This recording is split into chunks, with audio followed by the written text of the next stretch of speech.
So a funny thing happened on the way to making the May garden video. I took out my camera and started to shoot some shots, and it didn't work. It looked like it was recording, but I couldn't play anything back. I couldn't play back old tapes. I tried turning it off and turning it on. I tried switching tapes. I spent hours trying to get it to do something. Every once in a while I could get it to play back a little bit, but I never could even get it to record and then play back. So I had had some intermittent problems with that camera before, with the the same situation where I couldn't get it to play back. And so I thought it finally, the tape transport finally gave up the ghost. So I had to get a new camera, and that's what I'm shooting on right now. This is a Canon Vixia Hf G10, I think. Hold on a second.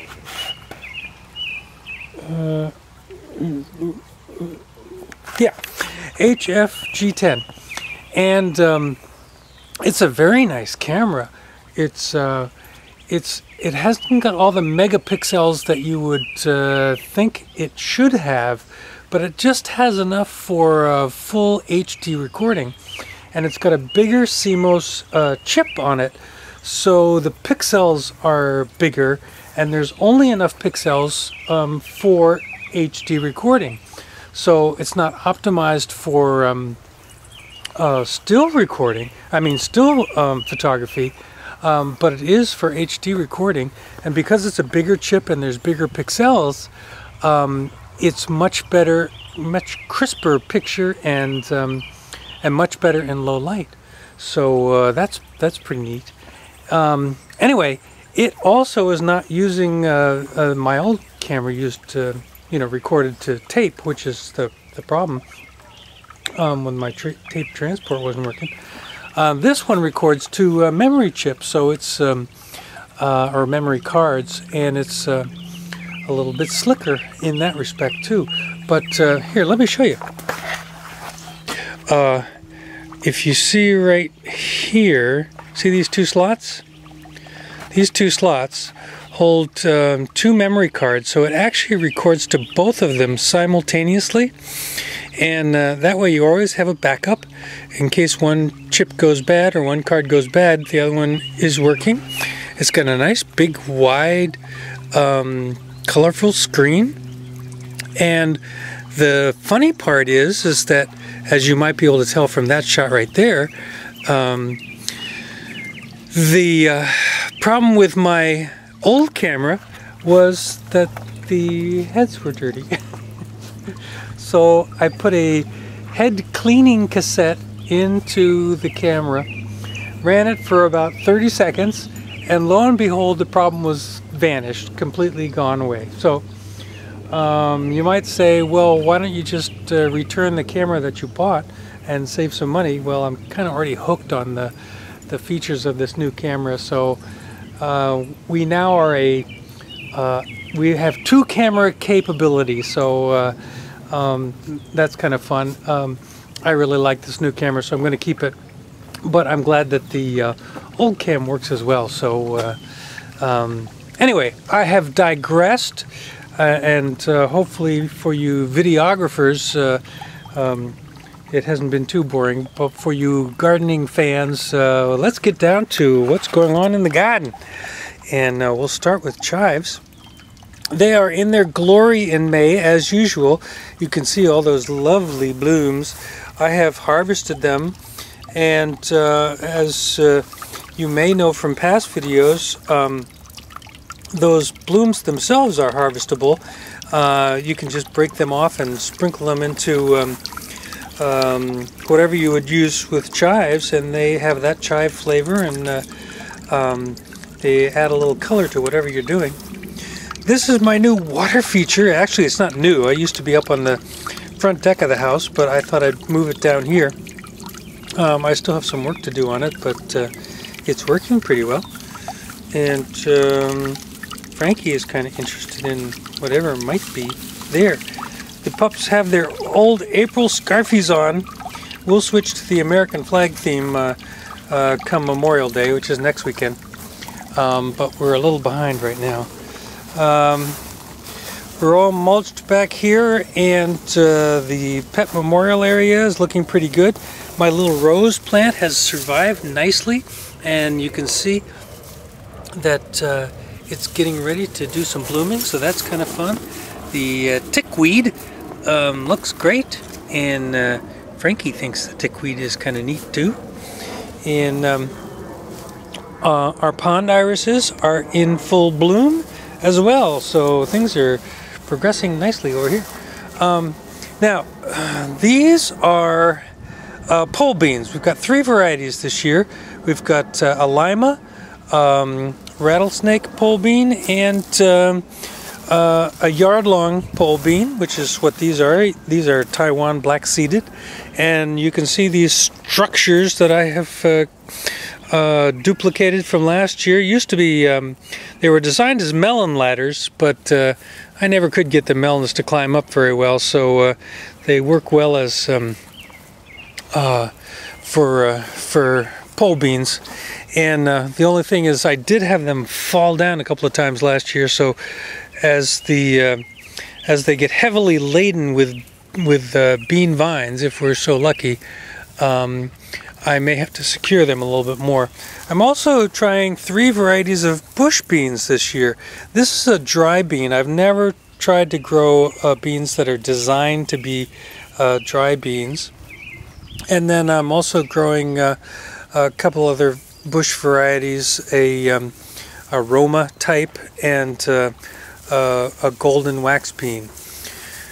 Over here we have ground cherries, Aunt Molly's ground cherries, big hit last year, and they're actually very close to producing the first fruit. That's a ground cherry right there. Next here is our brassicas. These are the Brussels sprouts. That's a kind of a puny one there, but the other ones are doing pretty well. These are the broccoli, which are also looking pretty good, and our cabbage coming in nicely. Everything is mulched and doing pretty well. And Jessie, of course, is working on a hole. Both pups like to work on holes. And like I say, they've got their April scarfies on, so they're a little behind the times, but we'll rectify that soon. These are radishes, and this is what I would call a loser radish. I mean, you know, it's already going to seed, or you know, bolting, but the radish itself is like, there's nothing to it. These were a freebie, but they're just no good. So I mean, radishes should be foolproof. On the other hand, these are looking fine, just the way radishes should, and I think these are called French breakfast. And these are all ready, so we'll take those in and get a new row going pretty soon. This is Bolero Carrot. They're coming in pretty well, and you can see kind of all over the garden, these plants here are marigolds. They're volunteer marigolds, meaning they're coming up on their own from the marigolds that I planted last year. And so I'm letting them come up when I recognize them, and I may move some around, but it's fun to have them just come up on their own. This is a lettuce. This is a Bib lettuce and a red romaine lettuce.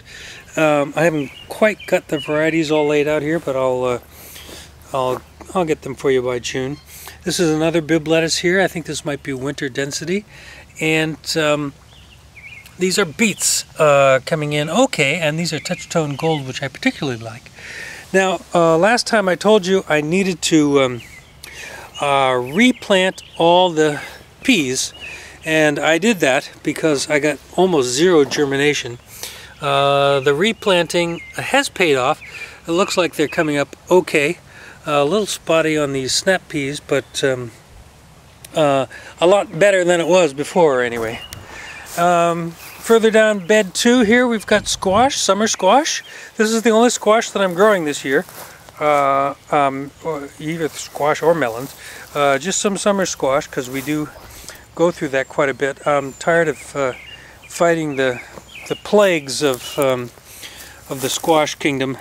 So that's all I'm doing this year is just summer squash. Got 3 varieties: a scallop, a yellow, and a green zucchini. And they just got planted this weekend and looking pretty well. This is an orange variety of okra, and great healthy little seedling. Started under the lights, doing just fine. Transplanted last week and looking very good. So got high hopes for okra. And I'm happy to report that the potatoes that I was concerned about last month because they just hadn't come up, have come up and are going so well that I've already hilled them up. These are the Red Norland here. In the middle is Yukon Gold. They seem to be the slowest, but they're all coming in. And on the far side there are Kennebec. So my 3 favorite varieties of potatoes, all doing very well, and I don't see any vacancies whatsoever. Onions, got kind of mixed results. On the outside, the onions seem to be doing pretty well. On the middle there, they're not doing so well, so who knows. Garlic, I never got to come up at all. I mean, I've got a few there, but nothing to speak of, so I actually just planted another row of carrots instead. Meanwhile, here on bed number 4, tomatoes looking good. I typically grow sort of leggy seedlings, but they fill out quickly once they get planted in the garden, and these are all doing very nicely. Again, I'll go over the varieties next month once I get them all labeled, but I can tell you for sure that this variety here is Juliet, which is probably singularly my favorite variety of tomato. And these seedlings do look very healthy and happy. Meanwhile, peppers next on the list. Got 4 varieties of peppers going, and look at that. I hadn't noticed that before, but we got a pepper coming in. I think that's I don't know what variety it is. I'll catch up with you on the varieties next month, I promise. Oh, here's another pepper. Look at this. Got some more coming in. I didn't even notice these before I started videoing. But as you can see, the peppers are blooming and doing pretty darn well. And we got 1 row of eggplant here. The new leaves are coming in and looking fine. The old leaves are a little bit yellow, but I think they're going to do fine. And 2 rows of leeks, which I have hilled up a little bit. And I'm just seeing that I've got a weed to take out of here, so let me do that. And there's a little marigold that has also come up on its own. Now, this bed looks like weeds, and for the most part, it is weeds. I've planted sunflowers. This is my sunflower bed, but I don't see many coming up, so I'm a little concerned about that. If they don't come up, I may just overseed it with clover and grow that as a ground cover, because I just don't have the seeds to replant with all sunflowers. So we'll see. Anyway, this bed is vacant, but it's marked with those little flags which mark all the rows that are going to be corn. And the corn, I'll show you, is actually out here in the greenhouse. Now, the mini greenhouse had, I've got a clip here of when it had the, I think it was the ground cherries and the okra and everything in it, but, or maybe it was the beans and the squash, I don't know. But anyway, now it's got corn. Lots of corn. I've got 8 flats of corn here, and I'm growing eating corn, popcorn, and Indian corn. I got 2 more flats of Indian corn inside, and I've got lots of planting ahead for Memorial Day weekend. That's when I plan to do my corn planting. I plan to do my planting. And let me show you this too. What I've done out in what used to be the greater pumpkin patch is I've pre-mulched and then kind of excavated the rows for the corn planting. Very long rows, 2 feet apart, and so and that's mostly going to be popcorn and the Indian corn out there. But I haven't tried doing that before, just doing the hay mulch and then making room for the rows, so we'll see how that works. I think that'll make the planting a little easier, and then they'll already be mulched and everything. And I've got a lot of hay mulch around, so we're in pretty good shape here going into Memorial Day weekend. And golly, I think that's it. We've covered everything. There's nothing going on inside except for a couple more flats of corn, like I said. And I guess that's it. Yep. So, Marvin Gardens. This is May 2012. And we will see you. Oh, let me just show you this on the hanging plants. I do have ground cherries up here instead of tomatoes this year. And if this focuses on that guy, that's a ground cherry. It's going to be ready by next weekend, I think. That's ground cherry also. And then the rest of the hanging planters have strawberries in them. So now you're up to date. Now you've seen everything. And that's going to do it for us.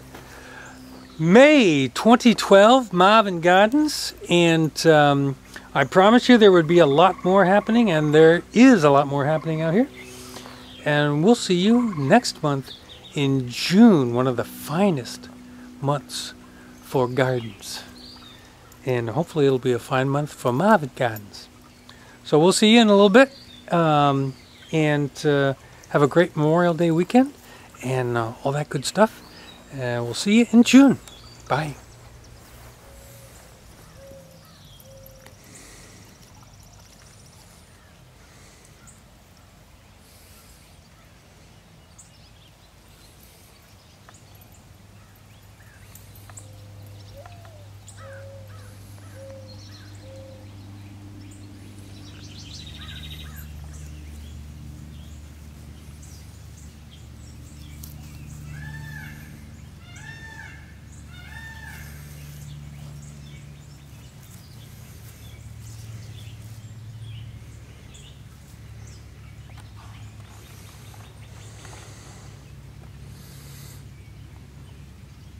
Wanna go inside? You ready to go inside, Finky? Good boy.